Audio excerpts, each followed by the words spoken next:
Okay, we're on Sheviit, Perek Daled, Mishnah Gimel. Third Mishnah in the fourth chapter of Sheviit. Very interesting Mishnah because it relates to the interpersonal, the interrelationships between the Jews and the non-Jews on Sheviit, and it sort of alludes to the complicated situation of what do you do with your field and how do you relate to non-Jews, non-Jews who are growing Sheviit. So says the Mishnah, Chokrim nirin min hanachrim b'Shviit.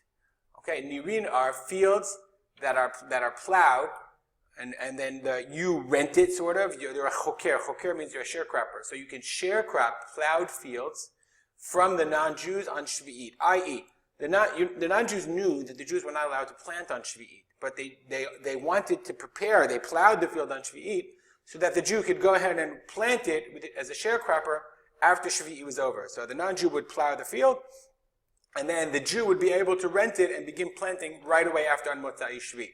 So therefore the Mishnah says you are allowed to choker, you're allowed to engage in a contract, a sharecropping arrangement with the non-Jews on Sheviit. Even though you know that that's going to encourage the non-Jew to plow on Sheviit in order to prepare it for Motzai Sheviit. Why? Because there's no problem. And that's what the Bartanura says. Okay? Even though it's causing the Nachri to plow on Sheviit, it's not a problem. Okay? And Nirin are plowed fields. Avalom Yisrael, you're not allowed to obviously do it from a Jew because that's going to encourage the Jew to plow on Sheviit, which he is prohibited to do.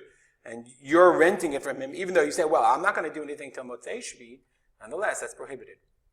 And if the Nachri is plowing and planting, I like this language in the Bartanura.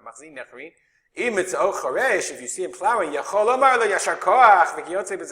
good job, Mr. Goy, good job for planting on Sheviit, we need you.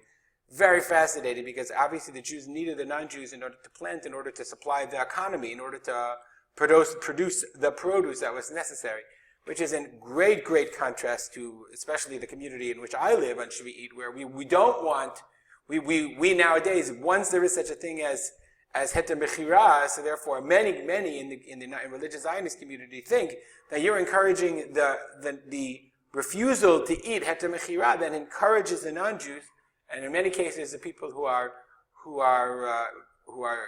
against Jewish settlement in Israel, it gives them a stronger hold on land in Israel. It actually does. They don't feel that it does that. The question is, does the value of holding on to the land of Israel supersede the need to sell to heter mechira? That's a much, much more complicated subject, but it's just very interesting. In the language of the Mishnah said, they wanted to encourage the Nachuim to plant on Sheviit, avalo de Israel, but not the Israel. And it's interesting how nowadays, in the religious Zionist community, the halacha has sort of turned things around, and it's the other way around. V'shoalim b'shloman mipnei darkei shalom. And the final thing it says, Sholim b'shloman, you say hello, you encourage us to their well-being, and the Bartanura adds, afilu b'yom chagam, even on their holidays, mipnei darkei shalom, because of the manner of peace, because it's important to do things, mipnei darkei shalom, to create good relationships between the Jews and the non-Jewish community. There's much more to say about darkei shalom. That's not a shir on Mishnah. That's a shir on halacha and machshava. So we will stop here. If you have any comments or questions, maybe I'll open the file. If you have any comments or questions, I encourage you to contact me at, here we go, rspalter@gmail.com.